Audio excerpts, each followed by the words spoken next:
भगवते वासुदेवाय। ओम नमो भगवते वासुदेवाय। नारायण नमस्कृत्य नरं चैव नरोत्तमं देवीं सरस्वतीं व्यासं ततो जयमुदीरये। नष्टप्रायेषु अभद्रेषु नित्यं भागवत सेवया भगवति उत्तम श्लोके भक्तिर्भवति नैष्टिकी. So continuing with the discussion on Srimad Bhagavatam, Canto 4, Chapter 28, Puranjan becomes a woman in the next life. Text number 20 onwards. Prabodhyati mam vikyam vyushate shokakarshita vartame tad grihe medhiyam virasurapi neshati.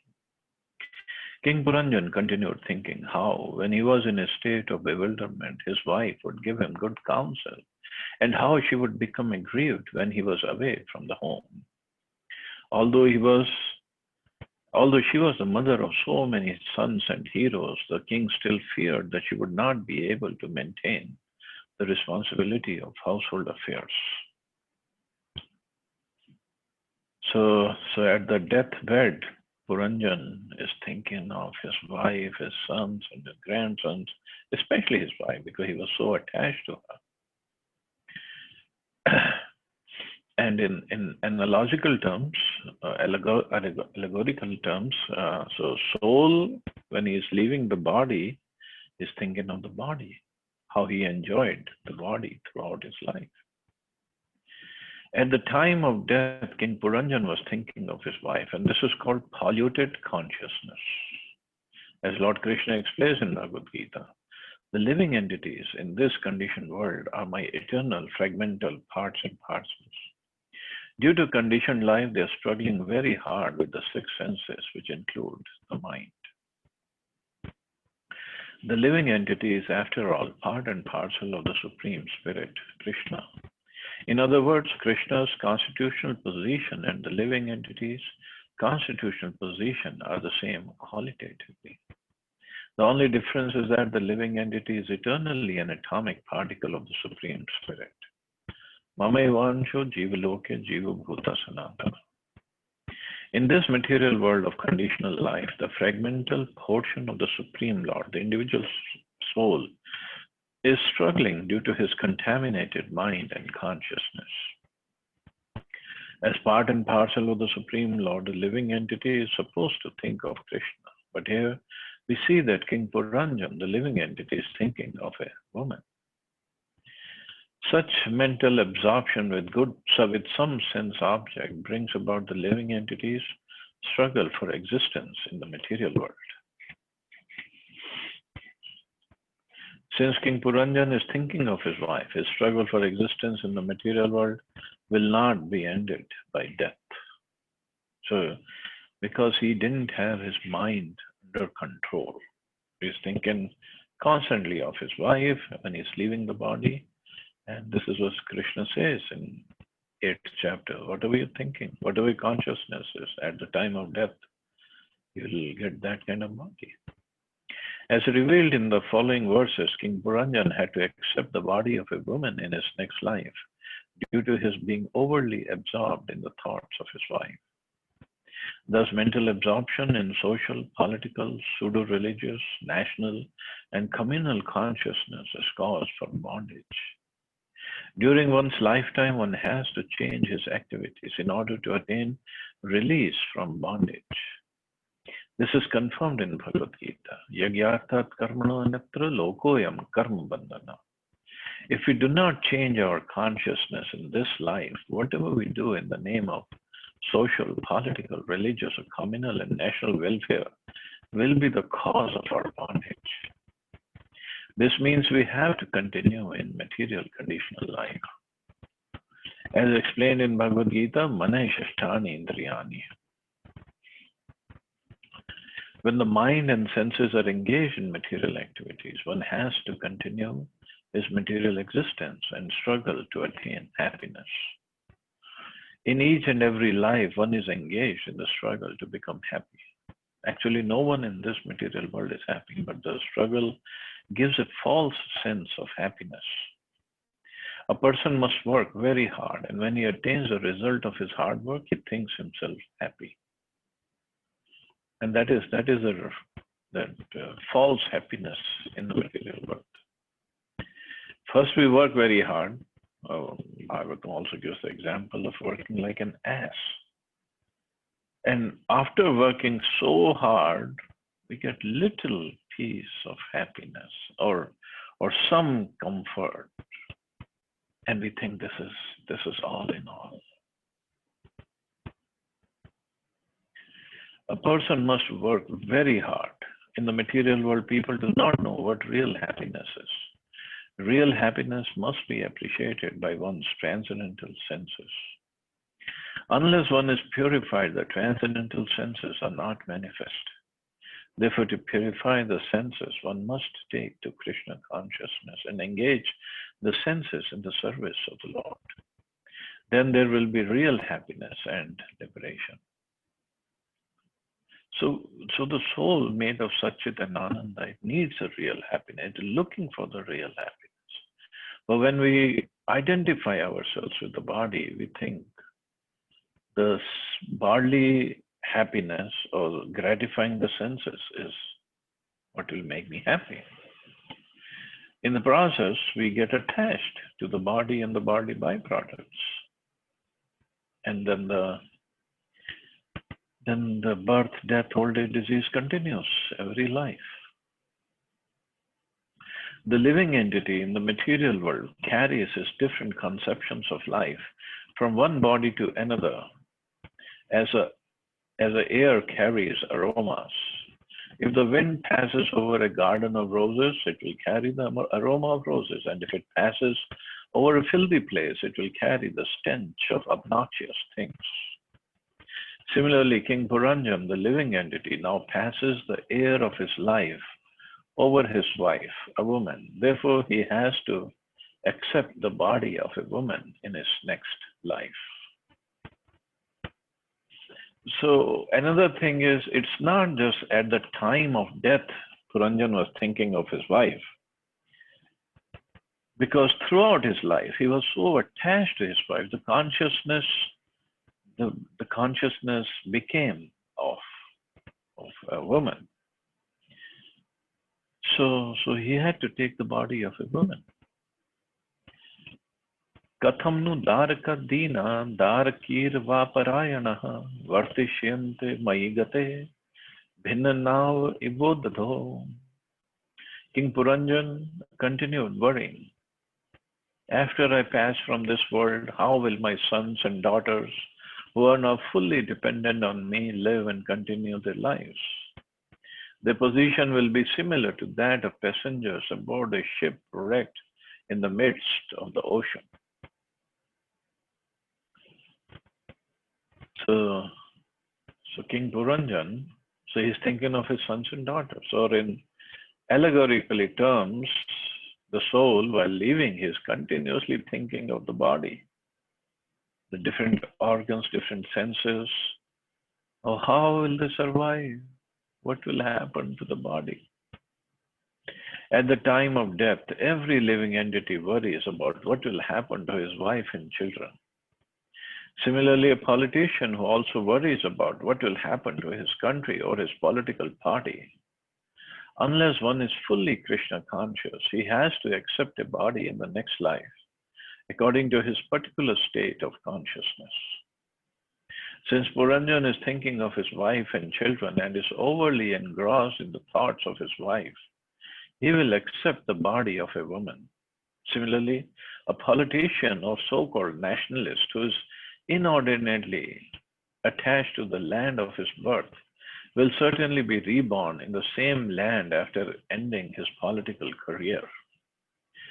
One's next life will also be affected by the acts when one performs during his life. Sometimes politicians act most sinfully for their own sense gratification. It is not unusual for a politician to kill the opposing party. Even though a politician may be allowed to take birth in his so-called homeland, he still has to undergo suffering due to his sinful activities in his previous life. So, so the law of karma is very, very strict, and nobody is exempted from it. So the politician is always talking about the land where I've taken birth and my people and this and that. And if he's committed lots of sinful activities, so he might not get a human form next life.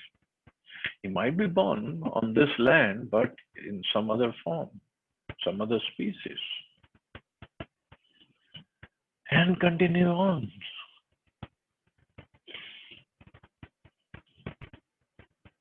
This science of transmigration is completely unknown to modern scientists. So-called scientists do not like to bother with these things because if they would at all consider this subtle subject matter and the problems of life, they would see that the future is very dark. Thus, they try to avoid considering the future and continue committing all kinds of sinful activities in the name of social, political, and national necessity. So this is the reason, because then they know they're all problems. In fact, this is the reason Bible, original Bible does talk about reincarnation, but the New Testament, King James Version, they took out the parts of reincarnation because they were afraid. If people think, oh, we're going to reincarnate, or we have reincarnated previously in this life, so there might be lots of sinful, but they didn't realize they have committed a big blunder by first of all changing the books, changing the scriptures. And the sinful activities are still going on. Evam kripanaya buddhya shochantam atadarharanam grihitum kritadhirenam payanam abhyapadyata. Although King Puranjan should not have lamented over the fate of his wife and children, he nonetheless did so due to his miserly intelligence. In the meantime, Yavanraj, whose name was fear itself, immediately drew near to arrest him. So here he was thinking, lamenting over wife and children, and miserly intelligence, miser, as we discussed the other day, that one who doesn't use his property, his assets properly. But then the Yavanraj, who's a fear, immediately drew near to arrest him, means to take over. Foolish people do not know that every individual soul is responsible for his own actions and reactions in life. As long as a living entity in the form of a child or boy is innocent, it is the duty of the father and mother to lead him into a proper understanding of the values of life. When a child is grown, it should be left up to him to execute the duties of life properly. The parent after his death cannot help his child. A father may leave some estate for his children's immediate help, but he should not be overly absorbed in thoughts of how his family will survive after his death. This is the disease of the conditioned soul. Not only does he commit sinful activities for his own sense gratification, but he accumulates great wealth to leave behind, so that his children may also gorgeously arrange for sense gratification. So this is all because of Maya, because of an over-attachment.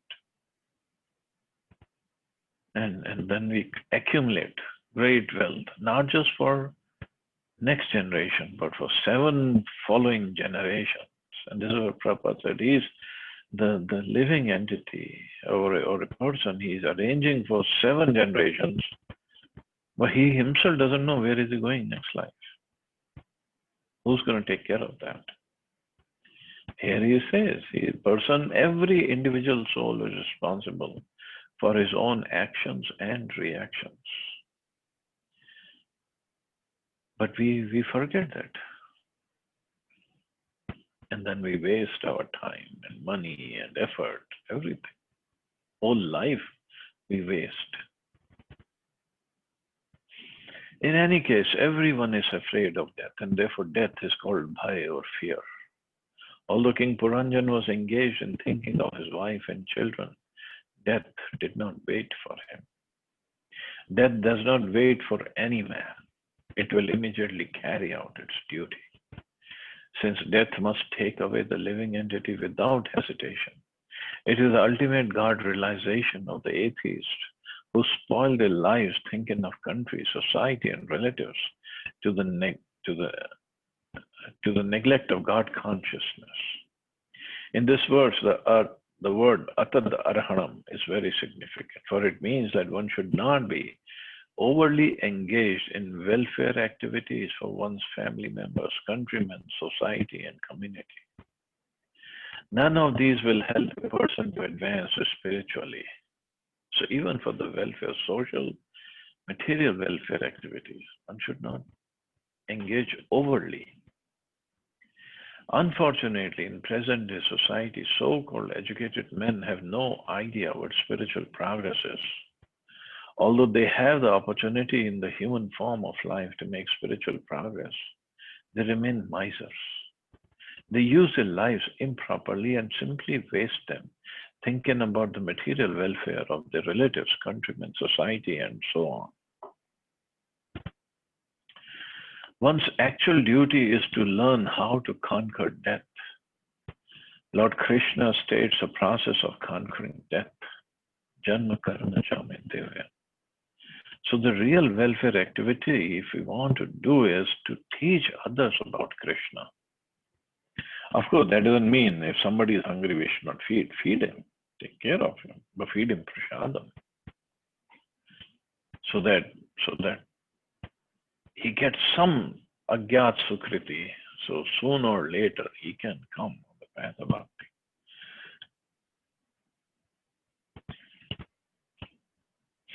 Lord Krishna states, one who knows the transcendental nature of my appearance and activities does not, upon leaving the body, take his birth again in this material world, but it attains my eternal abode, O Arjuna. After giving up this body, one who is fully Krishna conscious does not accept another material body, but he returns home back to Godhead. Everyone should try to attain this perfection. Unfortunately, instead of doing so, people are absorbed in thoughts of society, friendship, love, and relatives. This Krishna consciousness movement, however, is educating people throughout the world and informing them how to conquer death. Harim vinana mritim taranti. One cannot conquer death without taking shelter of the Supreme Personality of Godhead. So this is the sure way of conquering death. So after we leave this body, no more bodies. No more birth, no more old age, no more disease, and no more death. Pashu vadya vanaresha niyamana swakam shem anvadra vanna anupatha shochanto bhrisham atura. When the Yavans were taking King Puranjan away to their place, binding him like an animal, the king's followers became greatly aggrieved. While they lamented, they were forced to go along with him.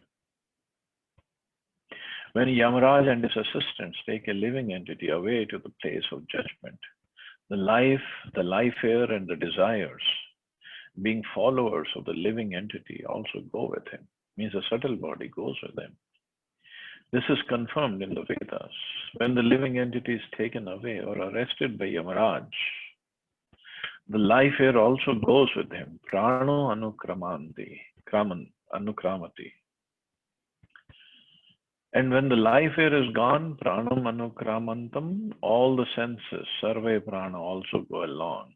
When the living entity and life air are gone, the lump of matter produced of 5 elements, earth, water, air, fire, and ether, is rejected and left behind. The living entity then goes to the court of judgment, and Yamaraj decides what kind of body he is going to get next. This process is unknown to modern scientists. Every living entity is responsible for his activities in this life, and after death, he is taken to the court of Yamaraj, where it is decided what kind of body he will take next. Although the gross material body is left, the living entity and his desires, as well as the resultant reactions of his past activities, go on. It is Yamaraj who decides what kind of body one gets next in accordance with one's past actions. Of course, here Prabhupada didn't go in detail that Yamaraj decides for the people who are sinful. But same Yamaraj is Dharmaraj who decides for the people who are pious. It's not like every soul is going to get punished. If somebody has lived piously, he gets good benefits. And somebody who's become a devotee, then he is beyond the jurisdiction of Yamaraj. But here, as Prabhupada explains, the living entity then goes to the court of judgment and Yamaraj decides what kind of body he is going to get next. And Yamaraj has an assistant, Chitragupta, and Chitragupta has a full department who's taking notes of every activity we do, every thought we have, every activity we do. Nothing is hidden. And when we come to I believe in the story of Ajamil, there it is mentioned how many people note down all our activities.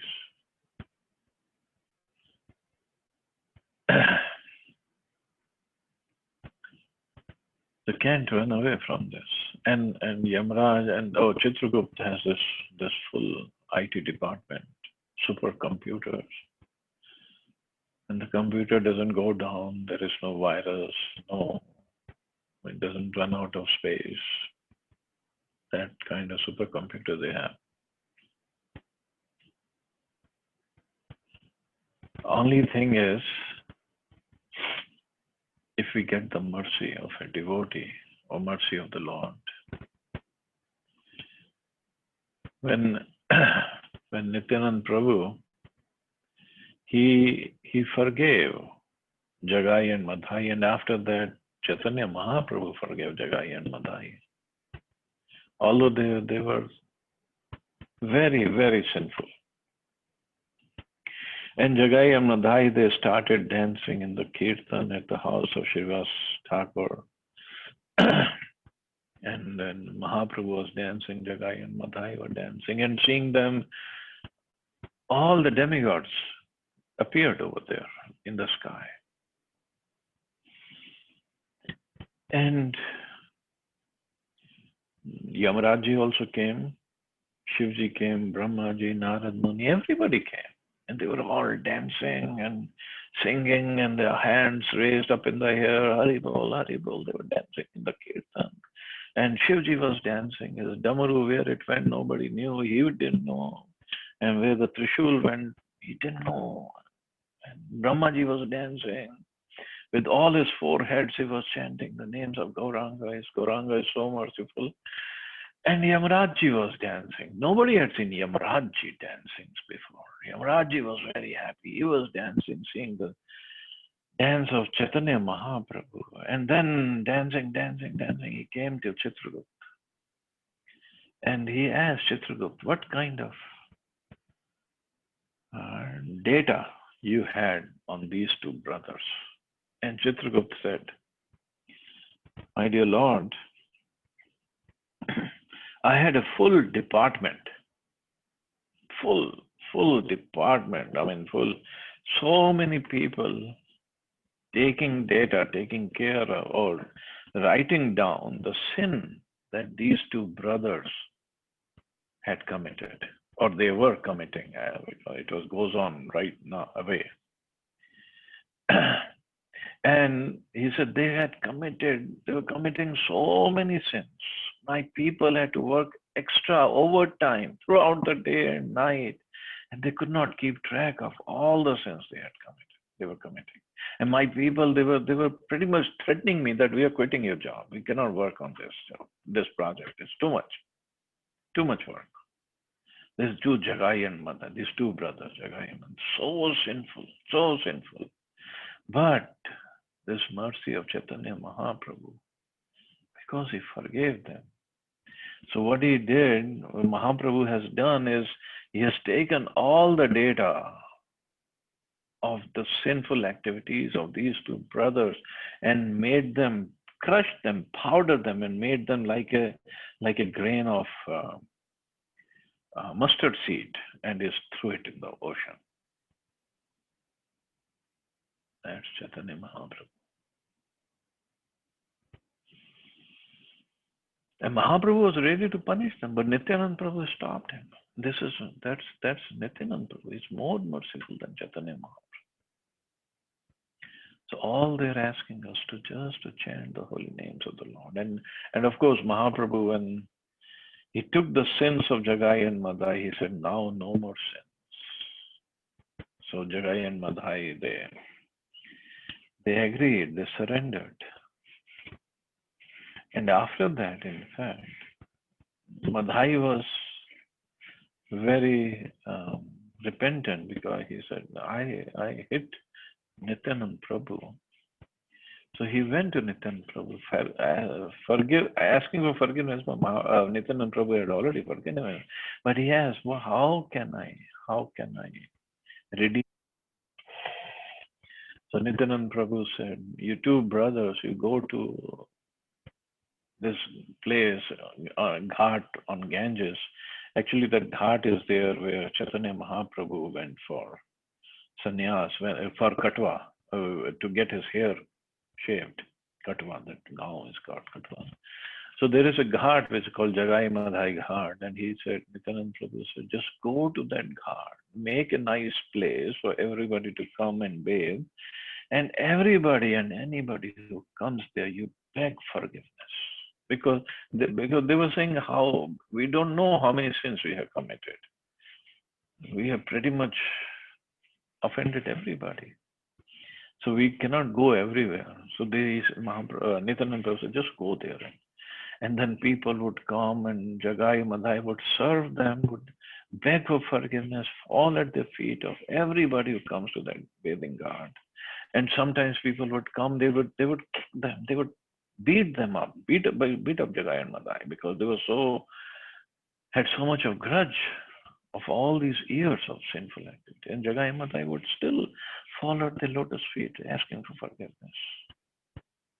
Because Mahaprabhu not only took away their sins, he changed their heart, he transformed their consciousness. That is more merciful. And these Jagai Madhai, they were the ones who were Hiranyaksha and Hiranyakashipu, then Ravan and Kumbhakarna and Dantavakra and Shishupal, and they came as Jagai and Madhai. So it is said that in Katwa, that the house where they used to live, Jagai and Madhai, that house is still there, and I believe there's a temple there as well. So one who goes to that house, they get the mercy of Jagai and Madhai. But anyway, otherwise, Yamraj and his department is ready to take care of us if we don't get the mercy of Mahaprabhu. Of course, we have the mercy of Mahaprabhu and Srila Prabhupada. That's why we can chant and we can read Prabhupada's Bhagavatam and do other services. But this is what we have to give to others as well. Okay, I guess we can stop here. See anybody has any questions or comments?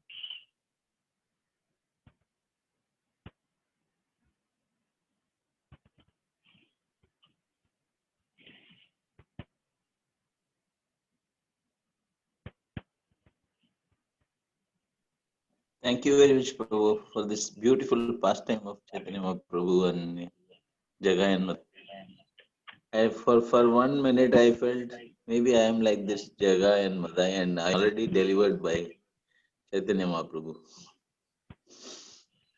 Well, now you have to deliver all of us.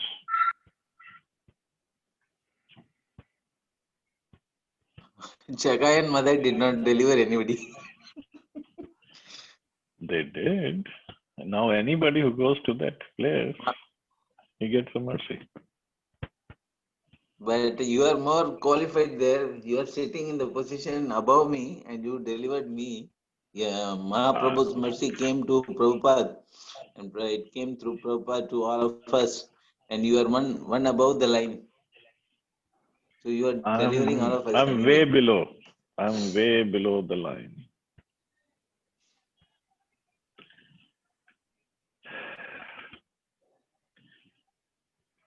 But yeah, it's wonderful. Otherwise, if you study about Yamaraj and Puranjan, how is he leaving his body, it's very scary. Yeah, if we very carefully see what we have received, actually, we can be so grateful. When you are telling me how Mahaprabhu crushed the sinful reactions of Jagai and Madai and made it into a mustard and threw it in the river, it's such an unbelievable thing, incredible thing, but only God can do that. So much Krishna is promising this to us, but why our surrender is not happening soon? It is taking its own time.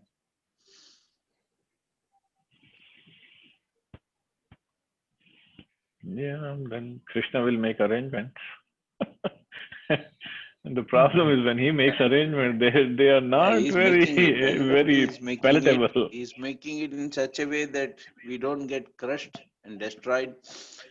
Somehow we can take it and we can move forward. Yeah. Because mercy of Prabhupada is there. Jagai and Madai, what did do Prabhu to receive this mercy? They did more atrocities only, but they received the mercy. They didn't Somewhere, do anything something to they might receive have them. done to attract this mercy. Or It was completely purely causeless. causeless mercy. Completely causeless. Of course, they were Jay and Vijay. So this special mercy of Nityananda Prabhu and Mahaprabhu had to be there. But otherwise, in that lifetime, they didn't do anything.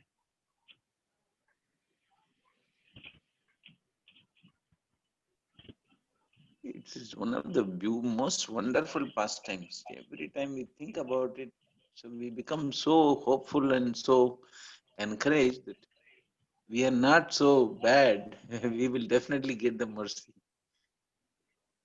Or we should become so bad, then only we can receive that mercy. No.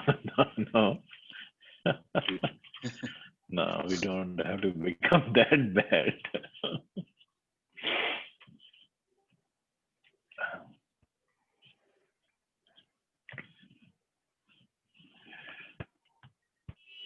So anyway, we have mercy of Prabhupada. Of course, Prabhu. Thank you so We much. just have to continue. Thank you all very much. Distributing You all have Prabhupada's Thank you, mercy in Prabhuji. world. Hare Krishna, Jai Srila Prabhupada. Hare Thank you, Krishna Prabhu, Prabhuji. Jai Srila Hare Prabhupada. Krishna, Jai Shri Prabhupada. Hare Jai Krishna Srila Prabhu, Prabhupada.